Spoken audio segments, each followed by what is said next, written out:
Hello दोस्तों, स्वागत है आप सभी का इनोवेटिव क्लासेस में। फ्रेंड्स, आज हम लोग ई का उच्चारण सीखने वाले हैं। ठीक है, हम लोग आज देखने वाले हैं कि कब ई का उच्चारण ए होता है, कब ई होता है, कब बड़ी ई होता है, कब अ होता है, कब ई अ होता है, कब ए अ होता है। ठीक है, तो इसके लिए कुछ रूल्स है। ठीक है, तो आज हम लोग उन रूल्स को सीखने वाले हैं। तो चलिए वीडियो को स्टार्ट करते हैं।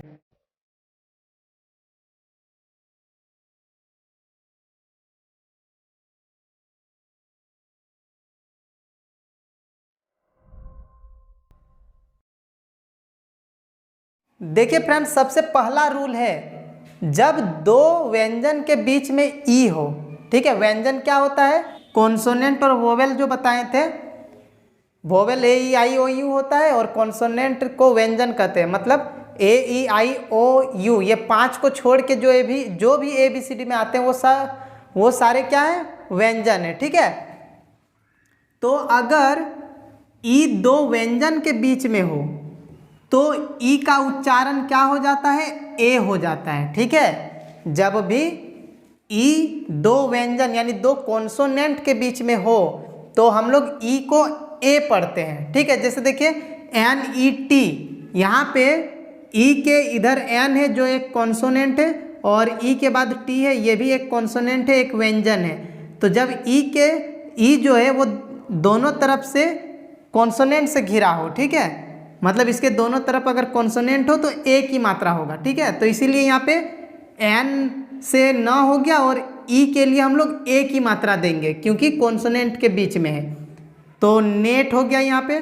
ठीक है, इसी तरह बी ई डी, बेड, ई को क्या पढ़ेंगे? ए। ठीक है, इस तरह ब में ए की मात्रा आ गया, बेड। इस तरह एन ई सी के, नेक हो गया। आर ई डी, रेड हो गया। W E N T, went हो गया। अब देखिए, हम लोग जो हिंदी में नाम लिखते हैं, नाम में अधिकतर क्या करते हैं हम लोग? ई में ई जो होता है या ए जब नाम में आता है हम लोग का ए की मात्रा, तो उस जगह हम लोग ई का ही यूज करते हैं। जैसे देखिए मुकेश में यहाँ के बाद ई है तो यहाँ पे ए की मात्रा आया है। क में के से क हो गया और उसमें ई के कारण ए की मात्रा आएगा। अधिकतर नाम में ई के लिए हम लोग ए ही यूज करते हैं। ठीक है, हिंदी नाम में। तो ये आप लोग समझ गए कि ई का उच्चारण ए कब होता है। ठीक है, अब हम लोग आगे का रूल देखते हैं। देखिए हम 2 नंबर में यहाँ 1 2 3, 2 में 3 लिखे हैं, 3 रूल्स। ठीक है, ये सारे क्या है? ई का उच्चारण अ बताते हैं। ठीक है, जहाँ भी ये सारे रूल में क्या है? ई का उच्चारण अ होगा। जैसे देखिए पहला क्या है? जब किसी शब्द में ई के बाद आर हो, ठीक है, तो ई का उच्चारण अ होता है। देखिए यहाँ पे भी ई आर बी, ई के बाद आर है इसीलिए ई को क्या कर दिए? अ कर दिए, यानी कि भी से हो गया व और ई को अ कर दिए तो वह हो गया, और र, आर से र यहाँ पे और बी से ब, तो ई को क्या पढ़े? अ। अब यहाँ पे आप लोग बोलिएगा कि यहाँ भी तो ई दोनों कॉन्सोनेंट के बीच में है, यहाँ भी तो ई दो व्यंजन के बीच में है, तो यहाँ भी तो उच्चारण ए होना चाहिए था। लेकिन देखिए दो व्यंजन के बीच होना चाहिए लेकिन आर नहीं होना चाहिए ई के बाद। आर को छोड़ के बाकी कुछ भी है दो व्यंजन के बीच में। ऐसे कुछ रूल आगे भी हम बताएंगे। ठीक है, तो वो बस आप लोग को याद रखना कि अगर ये रह जाएगा ई के बाद तो ये उच्चारण होगा। ठीक है, तो अगर ई के बाद आर आता है तो हम लोग उच्चारण अ करते हैं। ठीक है, जैसे भी ई आर बी, वर्ब हो गया। पी ई आर के, पर्क, यहाँ पेर्क यहाँ पे नहीं पढ़ेंगे। ठीक है, पर्क पढ़ेंगे। उस तरह यहाँ L I B E R, भी ई के बाद देखिए आर है तो यहाँ पे उच्चारण अ होगा। ठीक है, लीवर पढ़ेंगे, लीवेर नहीं। इसी तरह कवर, भी के बाद ई आर है तो ई के बाद आर रहने से अ उच्चारण होता है। ठीक है, ये समझ गए। अब सेकंड देखते हैं, ई भी अ का ही उच्चारण होगा। शब्द के स्टार्ट में अगर कोई शब्द स्टार्ट हो रहा है यानी कि शुरू में ई के यहाँ पे बाद में छूट गया है, ई के बाद अगर ए आर हो, ठीक है, ई के बाद अगर ए आर होता है तो ई का उच्चारण अ होगा। ठीक है, ई के बाद अगर आर होता है तो भी अ होता है उच्चारण, और ई के बाद अगर ए आर हो तो भी उच्चारण अ होता है। जैसे देखिए EARTH अर्थ, यहाँ ई के बाद AR है और शब्द के स्टार्ट में है, शुरुआत में ई के बाद AR, तो इसमें हम लोग क्या करेंगे, ई को अ पढ़ेंगे, ठीक है। ई को अ हो गया अ, और यहाँ पे आर से र हो गया, यहाँ TH से थ, तो अर्थ हो गया। इस तरह ई के बाद ए है और उसके बाद आर है, मतलब ई के बाद AR है, इसीलिए ई को अ पढ़ेंगे तो अर्ली हो गया। इस तरह ई के बाद AR है तो उच्चारण अ होगा, तो ई को अ कर दिए और इधर RN से न हो गया, आर से र हो गया और एन से न हो गया। तो इस तरह से अगर इस ई के बाद AR हो तो हम लोग उच्चारण अ करेंगे। अब तीसरा वाला रूल क्या है, उसमें भी हम लोग ई को अ पढ़ेंगे, तो कब, तो देखिए शब्द के अंत में अगर EN आता है, EL आता है, ER आता है या ENT हो, ठीक है, लास्ट में अगर ये सब आ जाए EN या EL या ER ENT, तो और उसके पहले अगर 2 से अधिक लेटर हो, लेटर मतलब जो ABCD है इसी को हम लोग लेटर बोलते हैं, ठीक है, तो हम लोग ई का उच्चारण क्या करेंगे, अ करेंगे। जैसे देखिए यहाँ पे देखिए SPOKEN स्पोकन, ठीक है, यहाँ पे स्पोकेन नहीं बोलेंगे। देखिए यहाँ पे ई है और ई के बाद एन है, देखिए EN रहने से क्या होता है, EN होता है तो उच्चारण क्या हो जाता है, अगर EN हो तो उच्चारण अ होगा, ई का उच्चारण अ होगा, इसीलिए यहाँ पे स्पोकन बोलेंगे, क में अ की ही मात्रा रहेगा, ए नहीं करेंगे, स्पोकन नहीं। बहुत कोई इसको स्पोकन पढ़ते हैं लेकिन ये स्पोकन है, ठीक है, स्पोकन नहीं है। इस तरह देखिए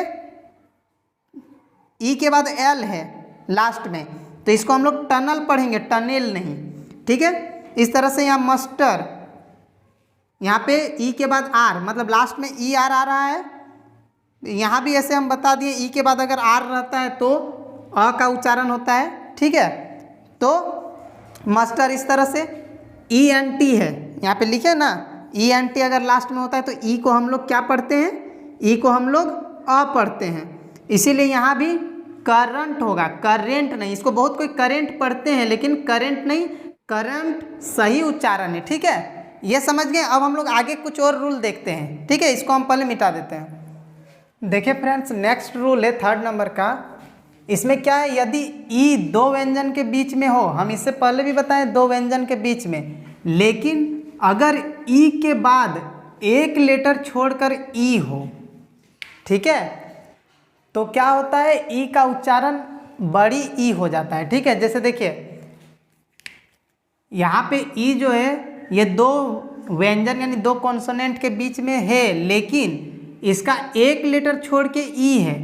देखिए यहाँ एक लेटर में आर नहीं होना चाहिए, आर होने पर क्या होता है, देखिए अगर आर हो जाता है तो क्या हो जाता है, ई अ या ए अ का उच्चारण हो जाता है। ये हम बताएंगे, अच्छा से समझाएंगे, पहले इसको देखते हैं।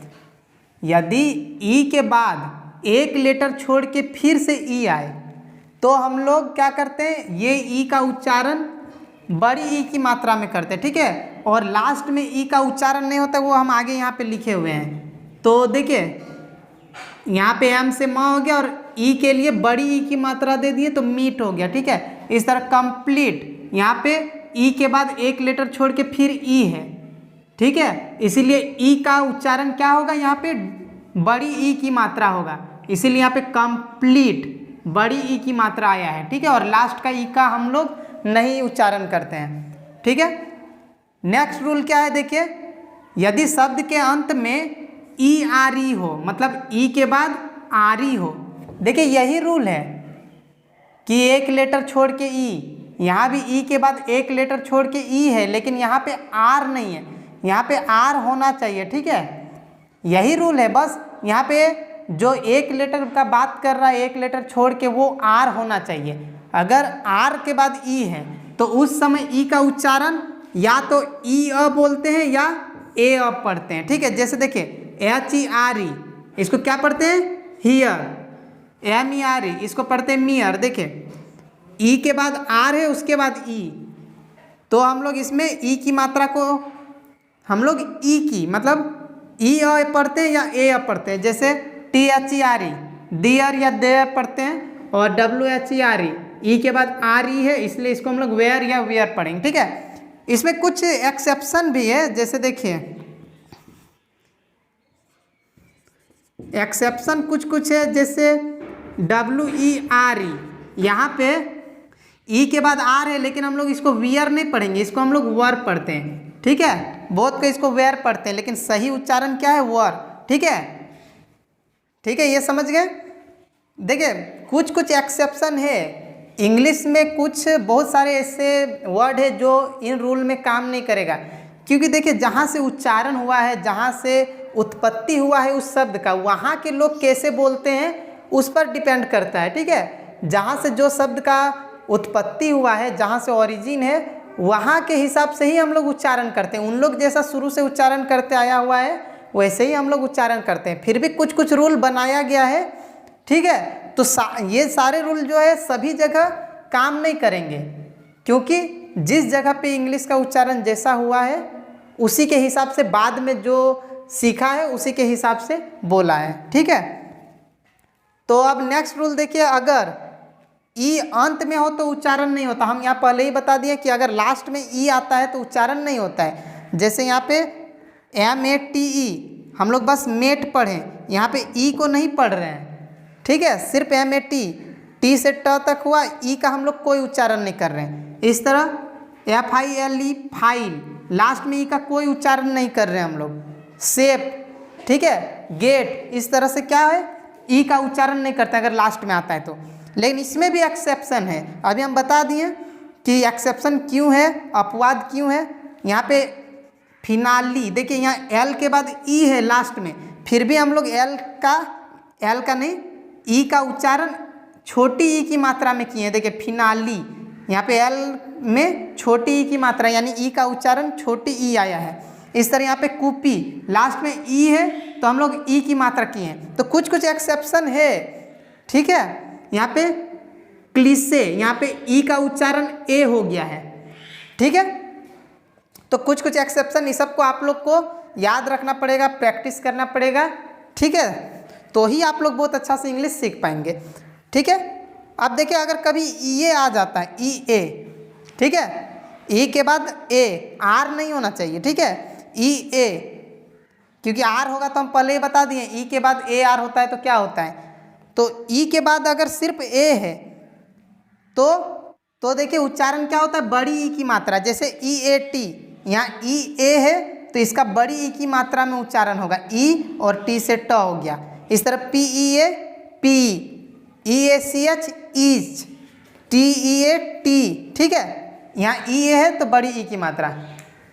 तो ठीक है फ्रेंड्स, समझ गए ई का हम लोग कब उच्चारण क्या करते हैं।